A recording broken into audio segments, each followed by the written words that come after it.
ஒரு காமெடி சொல்லவா? சொல்லுங்க. ஒரு ஊரில் ஒரு தாத்தாவும் ஒரு பாட்டியும் இருந்தாங்களாம். ஓகே, அப்புறமா அந்த தாத்தா பாட்டி வீட்டில் ஒரு திருடன் வந்துட்டானான். திருடனை பிடிக்கிறதுக்கு தாத்தாவும் பாட்டியும் குடு குடு குடுன்னு ஓடினாங்களாம். அவன் என்ன திருடினான்னு அவங்களுக்கு தெரியல. அதனால அவனை கண்டுபிடிக்கிறதுக்காக குடு குடு குடுன்னு ஓடுறாங்களாம். இருக்கானாம் மலை மேலெலாம் ஓடிக்கிட்டே இருக்கானாம். மலை மேலெலாம் அந்த தாத்தாவும் பாட்டியும் ஓடிட்டே இருக்காங்களாம்.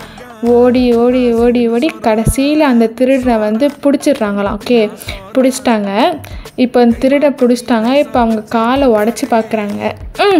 அப்புறம் காலை உடச்சிட்டு அப்புறமா கையை உடச்சி போடுறாங்க. அவன் என்ன திருடினா தெரியுமா? என்ன?